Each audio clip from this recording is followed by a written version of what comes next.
El objetivo acá es que las autoridades tengan un buen manejo de la gestión de cada una de las instituciones, porque finalmente acá lo más importante es la gestión. Acá podemos hablar de la teoría, podemos hablar de... pero al final del día somos capaces de gestionar estas instituciones que nos entregan, digamos, a las cuales tenemos el privilegio de liderar.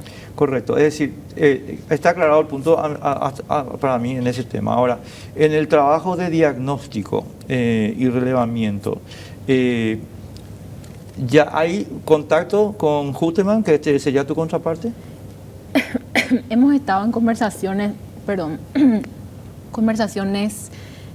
informales todavía, o sea, conversamos, hablamos, las veces que conversamos con el ministro Huteman, tuvimos una conversación bastante amena, abierta, él siempre mostró predisposición, él personalmente, para que este sea un proceso también transparente, ¿verdad? Un proceso ordenado.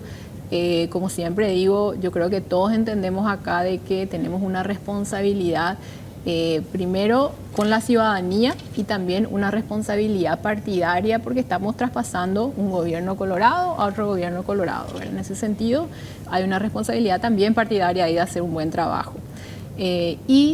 Entendemos que una vez que lleguemos a ese momento donde, ¿cómo se llama? La formalización. La formalización, o sea, el término del proceso electoral oficialmente, ¿verdad? Es ahí que se va a sacar un decreto del Poder Ejecutivo donde se nombra, así como se hizo en el último traspaso, sí. Donde el presidente de la República actual nombraría a un par de personas, seguramente de su confianza, para trabajar en este paso de mando. Claro, y que son los nombres ya están definidos, digamos, no es ningún secreto. Te lo preguntaba porque vos mencionaste el tema de diagnóstico y relevamiento. Sí. Y yo sé, Lea, que hay mucha gente en el equipo de Honor Colorado que ya tiene mucha experiencia en la administración pública. Vos, el propio Santiago, en fin, hay gente que ya trabajó en el sector, ¿verdad? Pero este relevamiento, este diagnóstico, ¿cómo se va a materializar? ¿Esto ya empezó, no empezó? ¿Ya tienen ustedes Todavía no empezó. Vamos a decir, esta es una etapa de calentamiento, vamos a decir, previo a la oficialización de que Santiago Peña es el presidente electo oficialmente, de acuerdo al Tribunal Superior de Justicia Electoral. Previo a ese evento, que se va a dar seguramente alrededor del 6 al 9 de junio. Yo creo que va para el 24 de mayo ya, ¿eh? Y si cuanto antes mejor, ¿verdad? Pero previo a eso, nosotros hoy, ¿qué es lo que estamos haciendo? Hoy estamos haciendo un relevamiento de información general que existe.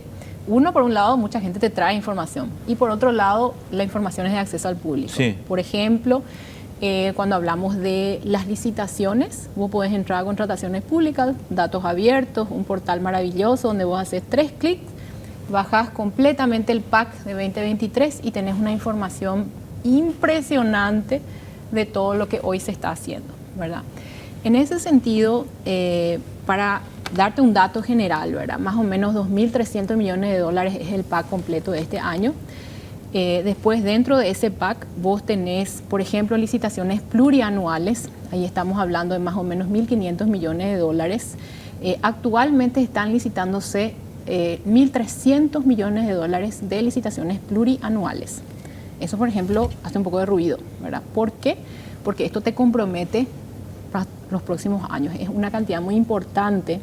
Entonces, en ese sentido, empezamos a revisar esta información y a la hora de tener esa interacción con el gobierno saliente, vamos a plantear, miren, esta es la situación que vemos, necesitamos esto, ¿verdad? Por un lado, lo que corresponde, digamos, al presidente de la República, como siendo él el titular de la administración, ¿verdad? Él es la cabeza, él es el que dirige, él es el que marca los lineamientos generales de la administración pública y él tiene la última responsabilidad de lo que suceda, ¿verdad? En un proceso de transición, lo correcto no es apurar y gastar todo, sino lo contrario, lo correcto es decir, tranquilos, está llegando el nuevo gobierno, no tenemos que tomar las decisiones para los próximos 5 años, sino ya dejar esa posibilidad al gobierno entrante. Eso es digamos, lo correcto desde el punto de vista administrativo. Los ingleses le llaman fair play. Fair play. Entonces, en ese sentido, ese es un poco el trato que esperamos, ¿verdad? Esa cortesía de paso de mando que tiene que darse. La realidad, Enrique, es que hasta el 15 de agosto ellos tienen la lapicera. Sí. pero también tienen la responsabilidad, ¿verdad? Entonces, muchas veces cuando se quieren apurar los procesos, se quieren hacer cosas rápidas, como lo que está pasando en Itaipú, por ejemplo, que eso sí llama la atención. Porque en esta parte del momento político, vamos a decir, del ciclo político, del ciclo de este gobierno, los últimos 5 minutos del partido, se está pretendiendo hacer un llamado a concurso, entre comillas, para 220 cargos en una institución tan importante como la Itaipú Nacional, donde debería realmente, una oportunidad laboral para 220 personas, debería darse de manera transparente, de manera justa, igualdad de condiciones, no debería estar direccionado. Hoy existe un montón de denuncias al respecto de ese proceso y creo que eso debería de frenarse totalmente. ¿Por qué? Porque esto simplemente levanta sospechas respecto de si fue o no fue correcto esto, y finalmente lo que nos va a llevar va a ser un proceso de auditar todo eso, parar, revertir costos institucionales, ¿verdad? Entonces eso es lo que se quiere evitar en esta parte del ciclo del gobierno. Estoy totalmente de acuerdo con lo que estás diciendo, pero lo que más ruido a mí me está haciendo, yo no sabía esto que vos estás contando. Licitaciones plurianuales por 1.500 millones de dólares. En este momento 1.300 millones de dólares. 1.300 millones. Eso me parece muchísimo más grave que lo de Itaipú. A mí también, a mí me parecen igualmente graves, ¿verdad? O sea, realmente comprometer a los próximos, aunque sea 2 o 3 más años peor todavía, ya es dejar maniatado al gobierno entrante. Entonces, por eso es importante. Acá, tengo que decir, existe todavía un espacio donde no perdemos la esperanza, lo último que se pierde, ¿verdad? No perdemos la esperanza de que el presidente Mario Abdo tenga ese gesto, ¿verdad?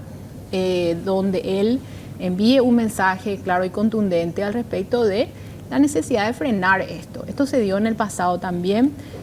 Si vos entras a la página, no tengo los números precisos, pero voy a quitar y después te voy a pasar.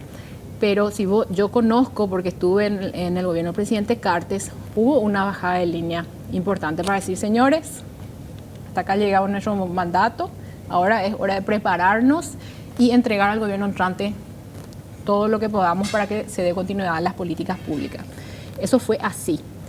Y cuando vos mirás a los contratos en contrataciones públicas, vos te das cuenta que hubo una caída en el periodo entre abril y el 15 de agosto. Y eso es real, eso es comprobable. Fácticamente, con datos. Ahora, esperamos ese mismo trato, ¿verdad?